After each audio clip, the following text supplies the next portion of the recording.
로마서 5장 1절부터 5절 저와 여러분 교독으로 읽겠습니다. 그러므로 우리가 믿음으로 의롭다 하심을 받았으니 우리 주 예수 그리스도로 말미암아 하나님과 화평을 누리자.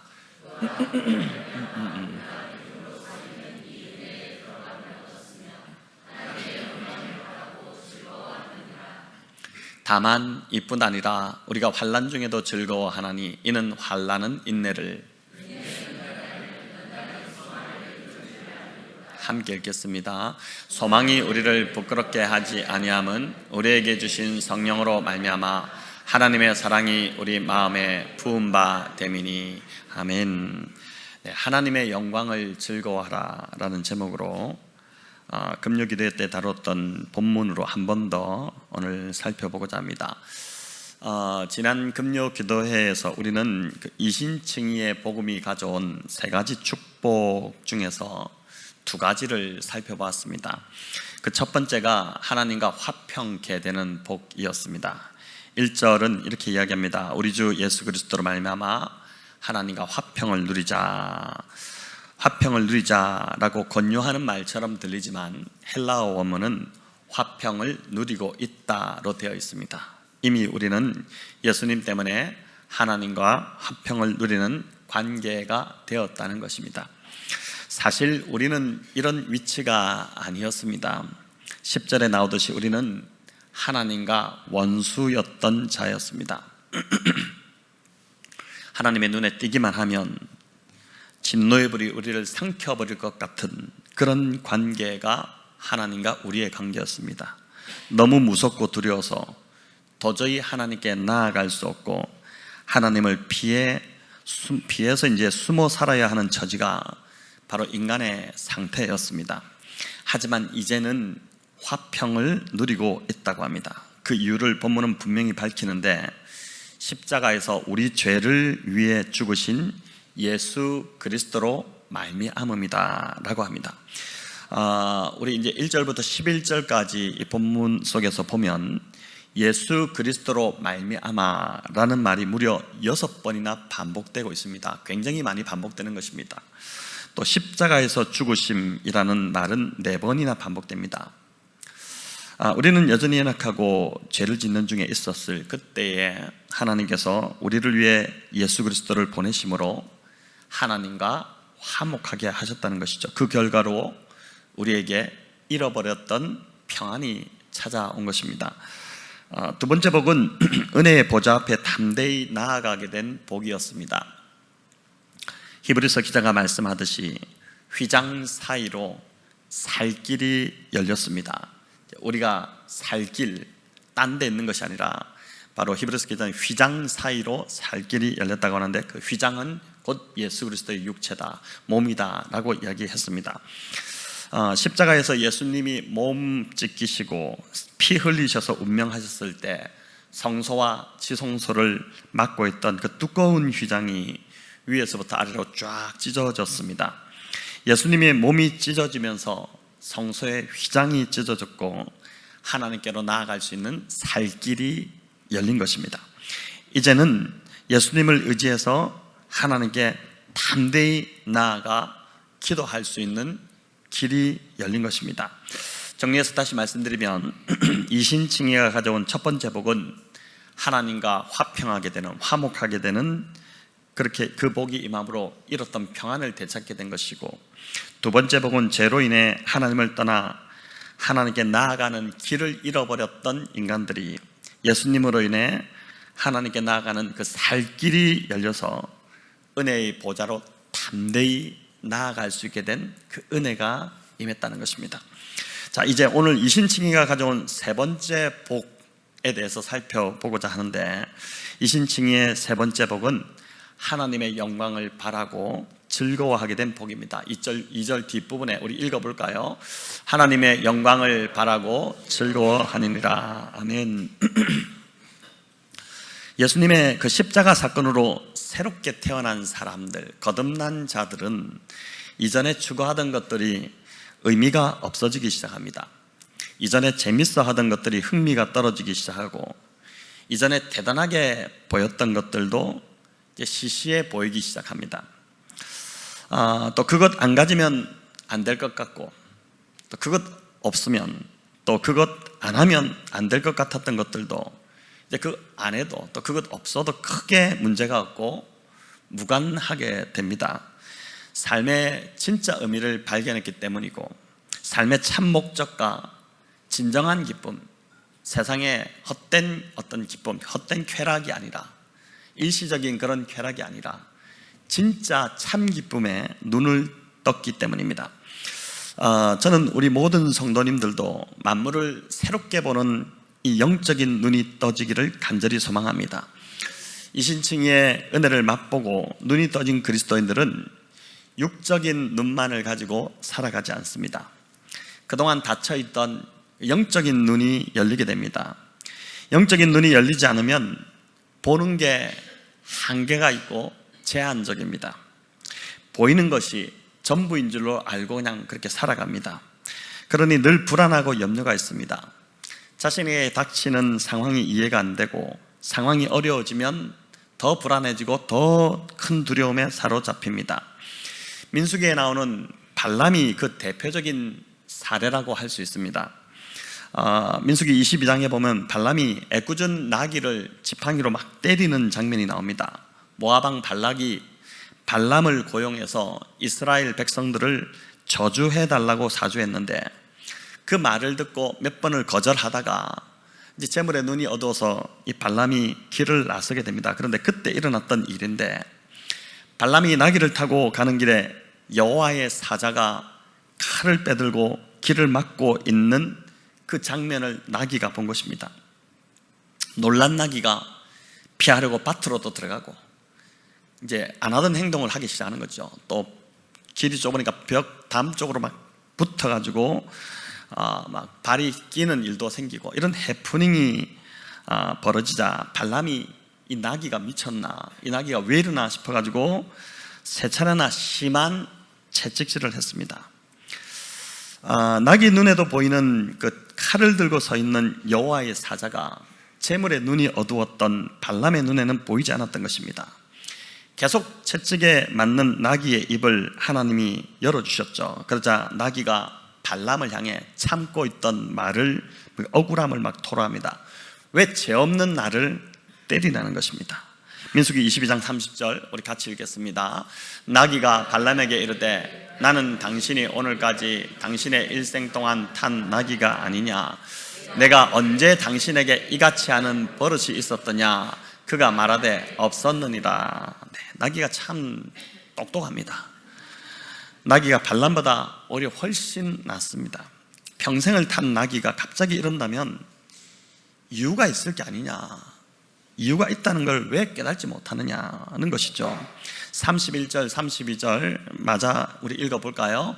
그때 여호와께서 발람의 눈을 밝히심에 여호와의 사자가 손에 칼을 빼들고 길에 선 것을 그가 보고 머리를 숙이고 엎드리니 여호와의 사자가 그에게 이르되 너는 어찌하여 내 나귀를 이같이 3번 때렸느냐? 보라, 내 앞에서 네 길이 사악함으로 내가 너를 막으려고 나왔더니, 네 길이 사악하기 때문에 내가 너를 막으려 나왔다는 것입니다. 하나님께서 발람의 눈을 드디어 밝혀주셨죠. 이처럼 닫혀있는 영적인 눈은 하나님이 밝혀주셔야지만이 되지, 인간 스스로 절대 그 눈이 떠지지 않습니다. 그 눈이 열리면 비로소 모든 것이 깨달아지고 이해가 되기 시작하는 것입니다. 도저히 납득이 안 되고 이해가 안 되는 어떤 상황이 있어도 하나님이 우리의 영적인 눈을 열어주시면 그 상황이 이해함이 오기 시작한다는 것입니다. 여러분, 열왕기하 6장에 나오는 엘리사의 사환도 영적인 눈이 열리지 않아서 겁을 잔뜩 먹고 걱정에 쌓였었던 자였습니다.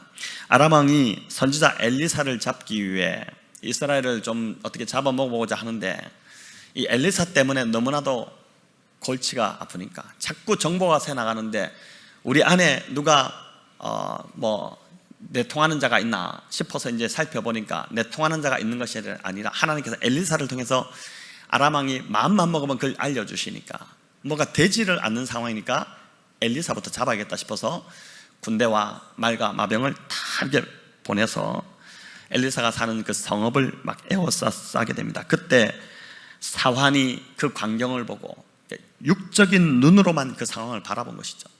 그리고 나서 겁을 먹게 됩니다. 열왕기하 6장 14절 15절 우리 읽어볼까요?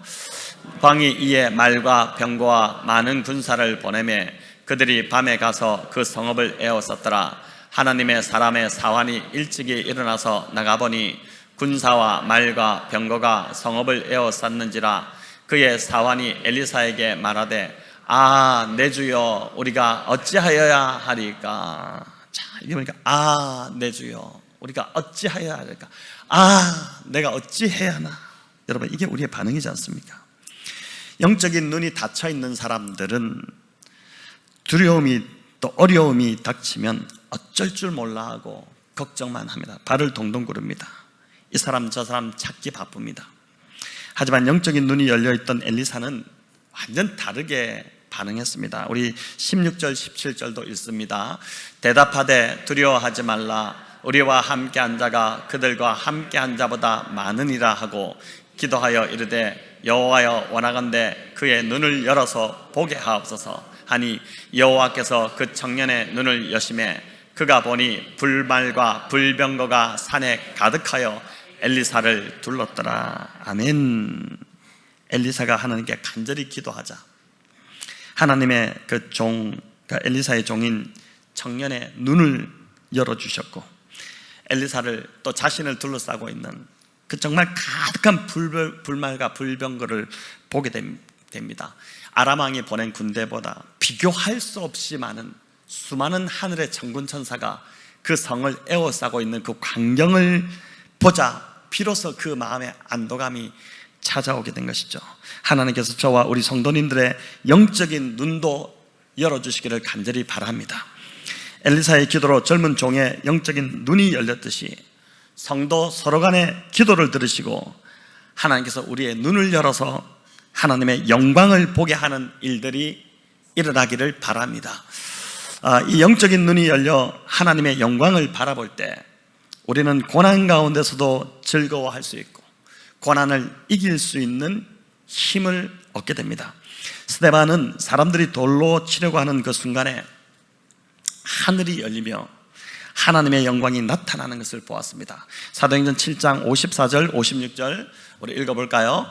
그들이 이 말을 듣고 마음에 찔려 그를 향하여 이를 갈거니 스데반이 성령 충만하여 하늘을 우러러 주목하여 하나님의 영광과 및 예수께서 하나님 우편에 서신 것을 보고 말하되 보라 하늘이 열리고 인자가 하나님 우편에 서신 것을 보노라 한데 아멘.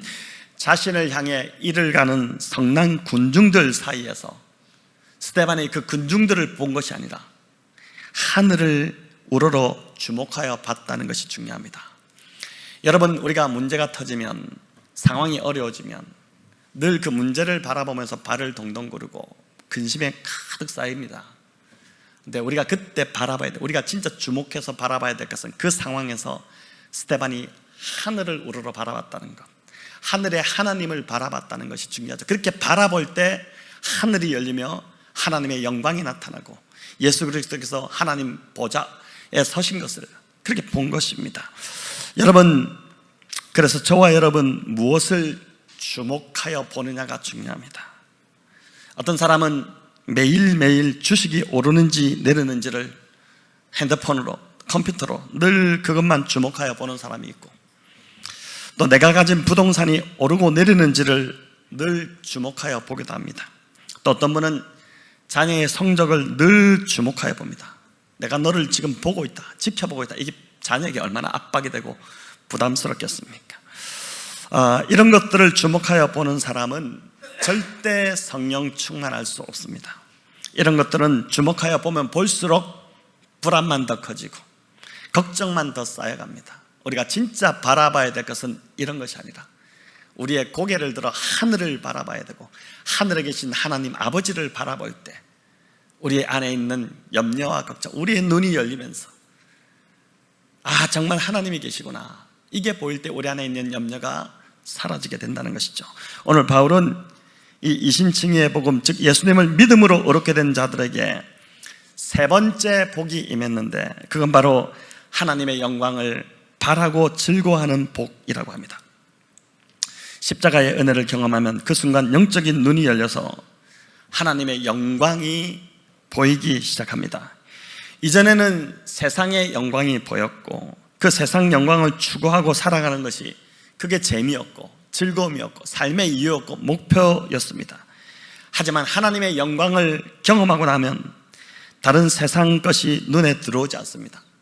여러분, 옷을 사러 가보시면은 이제 가을철이 오니까 또 한 번씩 장만하러 아마 가실지 모르겠는데 정말 비싸고 좋은 옷은 무언가 다릅니다. 저도 옷을 사러 가보니까 괜찮아 보여서 딱 이거 사야겠다 딱 보면은 도저히 살 수 없는 금액에 아주 비싼 가격이 붙어 있는 것을 봅니다. 사람의 마음을 빼앗는 무언가가 있습니다. 좋은 것은 값어치를 한다는 말이 빈말이 아닌 것 같습니다. 눈이 보배라고 사람들은 좋은 것을 알아보는 것입니다. 그 좋은 것에 빼앗겨서 좋은 것이 하나 탁 꼽히면 다른 것은 마음에 차지 않으니까 들어오지 않는 것입니다. 하물며 진짜 좋은 것, 즉 하늘의 영광, 하나님의 영광에 눈 떠지게 되면 그때부터 정말 세상 영광이 시시해집니다. 하늘의 영광을 맛보지 못했기 때문에 자꾸 세상의 헛된 영광을 쫓는 것입니다. 이 하늘의 영광을 맛보게 되면 다른 것들이 눈에 들어오지 않고 흥미를 잃게 됩니다. 세상 사람들이 땅을 살면서 이 땅에 살아가면서 추구하는 것이 여러 가지가 있지만 딱 요약한다면 세 가지입니다. 요한 사도가 그걸 참 너무 잘 보여줬는데 우리 한번 읽어보겠습니다. 이는 세상에 있는 모든 것이 육신의 정욕과 안목의 정욕과 이생의 자랑이니 다 아버지께로부터 온 것이 아니요 세상으로부터 온 것이라. 아멘. 사도 요한이 세상을 사랑하지 말라는 말씀을 하면서 이 권면을 하셨는데 결국 이 땅을 살아가면서 인간들이 추구하는 것은 세 가지입니다. 육신의 정욕, 안목의 정욕, 이생의 자랑입니다. 사람들이 왜 이생을 자랑할까요? 왜 과거에 하려 했던 이력들을 자꾸 들먹이고 과거의 업적을 자랑하고 남편의 잘남, 자식의 잘남을 자랑하고 자기가 가진 학식과 또 가진 재산을 자랑하려고 할까요? 심지어 어떤 분은 자랑할 것이 없으면 자기가 아는 대단한 사람을 막 자랑합니다.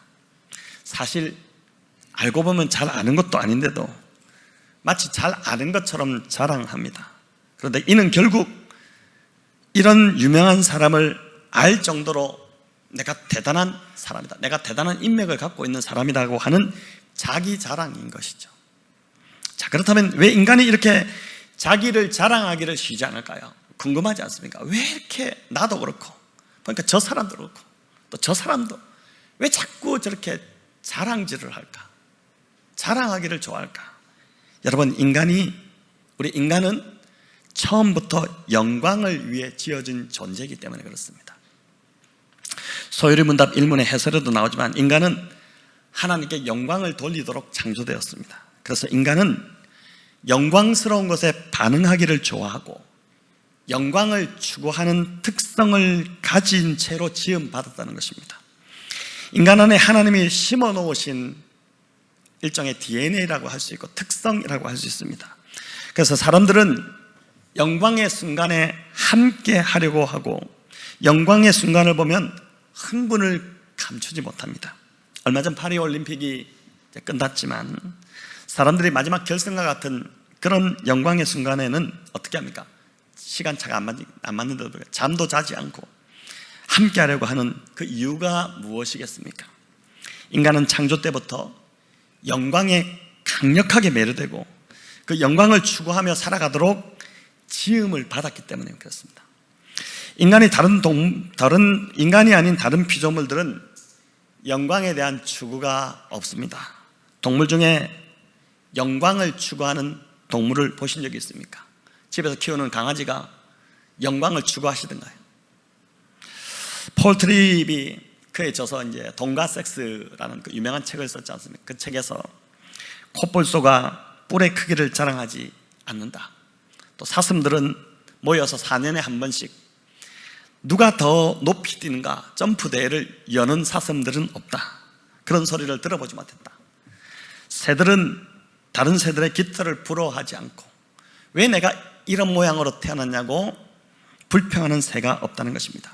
왜냐하면 동물들은 영광에는 관심이 없기 때문입니다. 그런데 인간은 천성적으로 영광스러운 곳에 매료되도록 창조되었습니다. 왜 사람들이 일부러 돈을 들여서 해외로 그 장엄한 대자연을 보러 갈까요? 왜 새해 일출을 보러 그 열심을 내서, 우리가 지금 서해 끝쪽에 살고 있는데 서해 끝쪽에서 동해 끝쪽까지 그 동해로 밤새 그렇게 새벽까지 달려갈까요?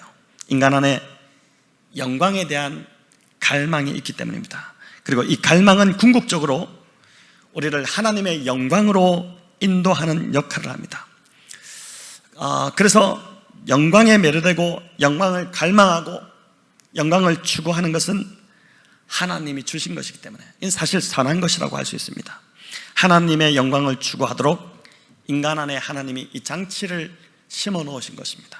문제는 인간이 죄를 짓고 하나님을 떠나면서 하나님의 영광에 이를 수 없게 되었다. 바울도 모든 사람이 다 범죄하였기 때문에 하나님의 영광에 이르지 못하니라 그 말씀하셨는데, 인간 안에는 여전히 영광을 추구하고자 하는 욕구가 있는데 그걸 타락한 인간이 하나님의 영광으로부터 멀어지다 보니까 그 영광을 채울 수 없다 보니까 잘못된 것으로 채우기 시작한 것입니다. 그게 바로 육신의 정욕이고 안목의 정욕이고 이생의 자랑입니다. 하나님이 받으셔야 하는 영광의 자리에 자신이 앉아버린 것이죠. 감사한 것은 예수님이 십자가에서 죄의 문제를 해결하심으로 하나님께 나아가는 길이 열리게 되었고, 하나님의 영광을, 그 세상 영광과 비교할 수 없는 놀라운 하나님의 영광을 다시 바라볼 수 있게 된 것입니다.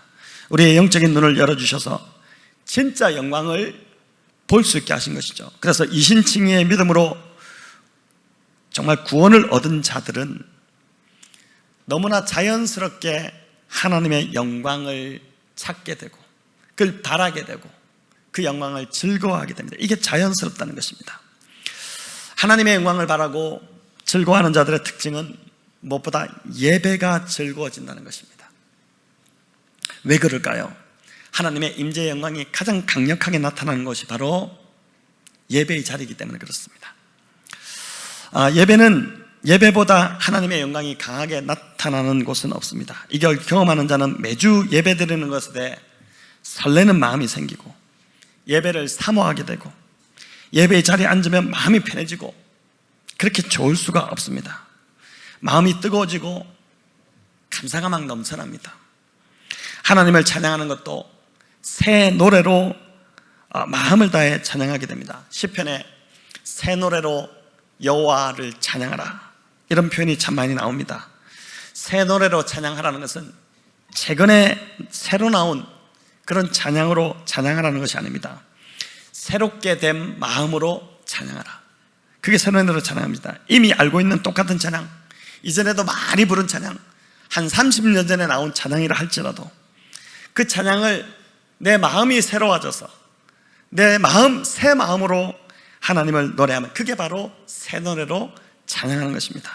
예배를 사모하여 나오는 자들, 오늘도 우리 찬양 열심히 찬양하셨는데 나와서 예배를 사모하고 하나님의 영광을 사모해서 나왔다면 우리가 부르는 그 찬양이 새 노래로 찬양하는 것이 된 것입니다.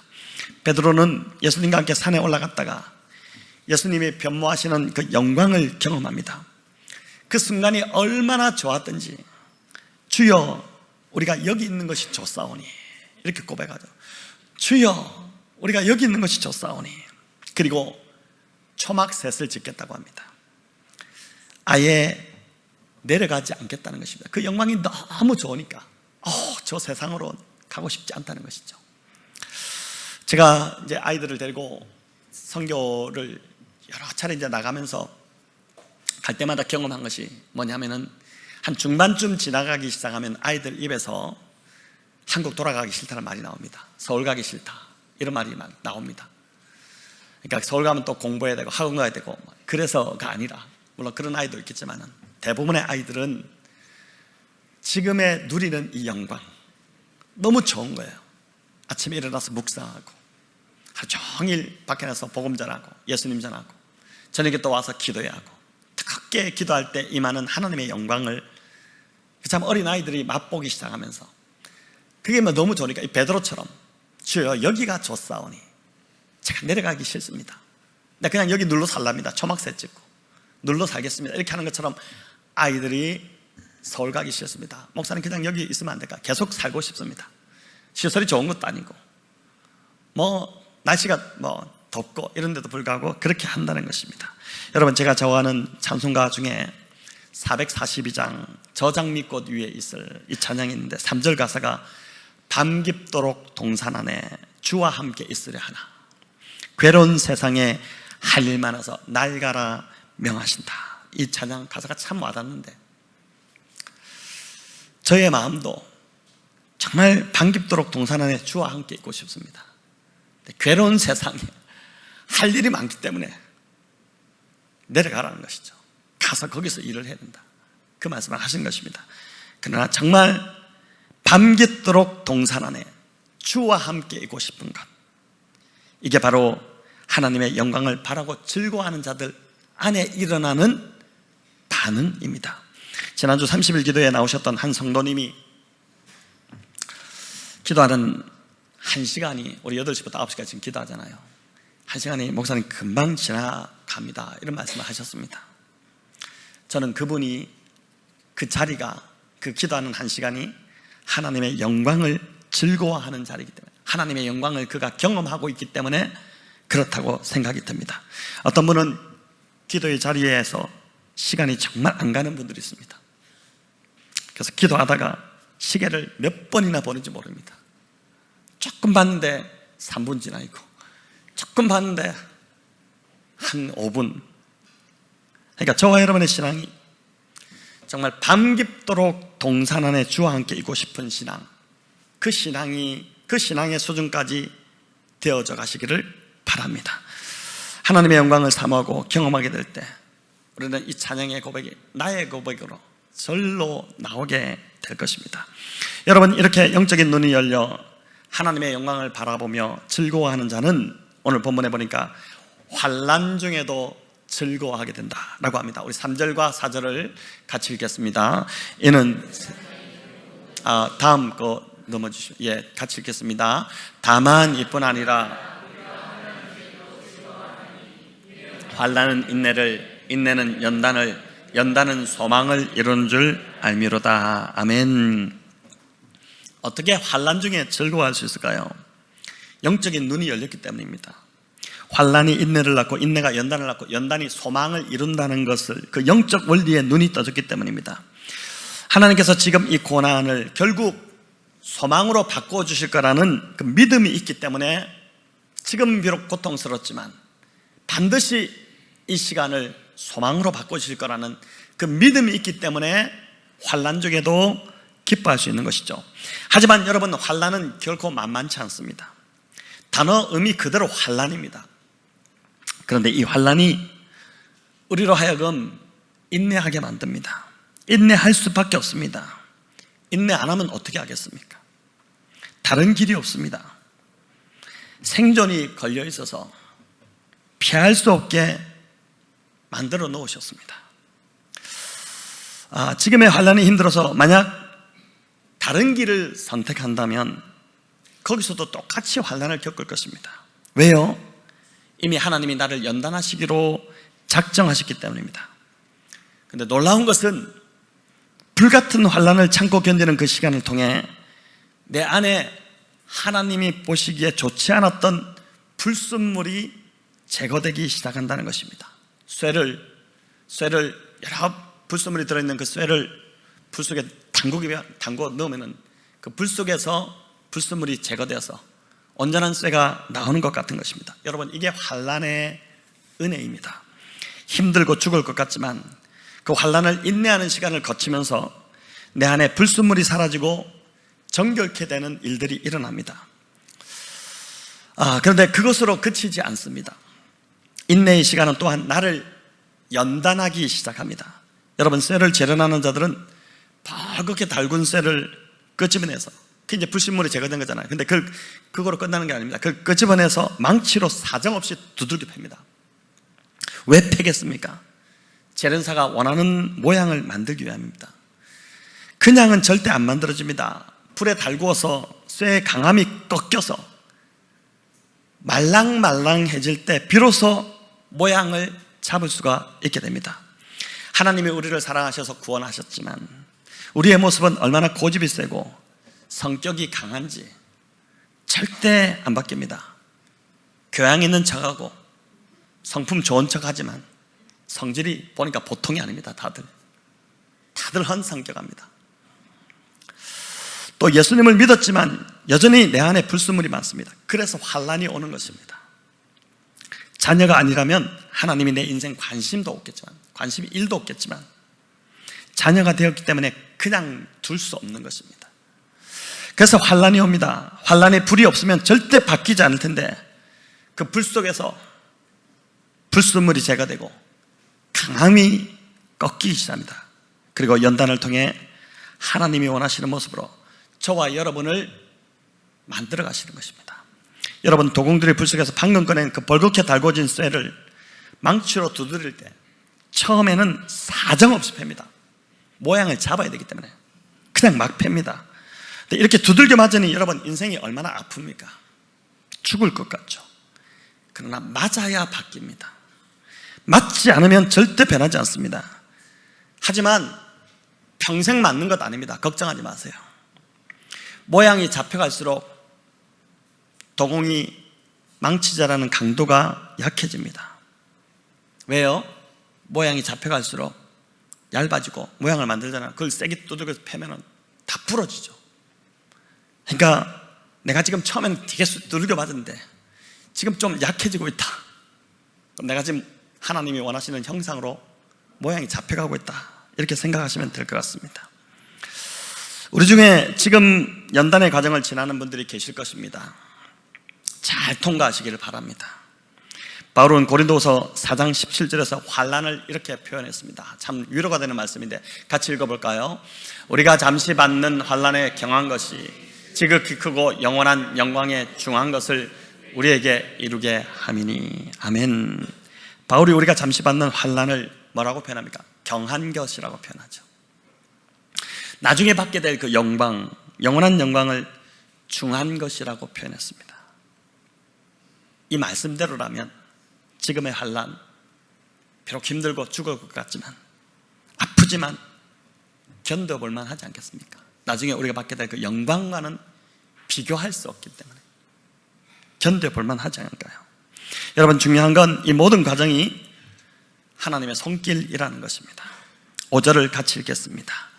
소망이 우리를 부끄럽게 하지 아니함은 우리에게 주신 성령으로 말미암아 하나님의 사랑이 우리 마음 안에 부은 바 됨이니네. 아멘. 참 좋은 말씀인데, 하나님은 환난만 주시는 것이 아니라 환난 중에 있는 성도에게 성령으로 찾아오셔서 사랑을 함께 부어주신다는 것입니다. 사랑으로 위로하시고 또 인내할 수 있는 힘, 버틸 수 있는 힘, 두들겨 맞으면서도 버틸 수 있는 힘을 주시는 것입니다. 그래서 신앙 간증을 들어보면 환난 중에 성령의 위로와 하나님의 사랑을 가장 크게 경험했다, 이렇게 간증하는 분들이 많습니다. 이스라엘 백성들이 여러분, 약속의 땅 가나안에서보다 광야 40년 동안 하나님의 기적과 베푸심, 그 사랑을 더 많이 경험했듯이 광야에서 얼마나 많은 사랑을 경험했습니까? 환난 중에 하나님의 사랑을 더 깊이 경험하게 되는 것입니다. 혹 지금 환난 중에 있는 성도님들이 있다면 이번 주 이런 성령의 위로와 사랑을 깊이 경험하심으로 이 환난을 잘 버텨내시기를, 잘 인내하시기를 축원합니다. 이제 말씀을 맺겠습니다. 성도 여러분, 우리는 이신칭의 복음을 믿음으로 영적으로 거듭난 자들입니다. 여러분, 거듭나셨습니다. 그렇다면 이제는 이 세상 영광을 추구하는 삶을 살지 않아야 됩니다.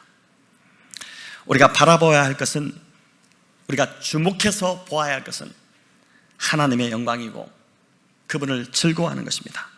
여러분, 창세기 4장 가인의 이야기를 제가 금요기도에도 말씀드렸지만, 창세기 4장과 5장을 비교하면 아주 놀라운 사실을 하나 발견하게 됩니다.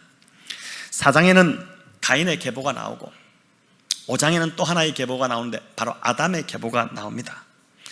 아담의 후손들이나 가인의 후손들이나 비슷한 시기를 살았기 때문에 평균적으로 다들 한 900살 정도는 살았을 것입니다. 그런데 놀라운 건 아담의 계보에는 후손들이 몇 세를 살고 몇 세까지 살고 죽었다, 이게 기록이 남아있는 반면 가인의 계보에는 연수의 기록이 없습니다. 여러분, 이 참 놀라운 차이인데 왜 그럴까요? 가인의 후손들이 그렇게 오래 살았어도 하나님 앞에서 산 날이 하루도 없었기 때문입니다. 하나님을 떠나 하나님과 관계없는 삶을 살았기 때문에 그들의 날수는 계수되지 않은 것입니다. 자, 이렇게 볼 때 나의 인생 연수는 과연 어떻게 될까? 여러분, 심히 두렵지 않습니까? 우리가 평균을 80년을 산다고 볼 때 저와 여러분 하나님 앞에서 산 날이 과연 얼마나 될까요?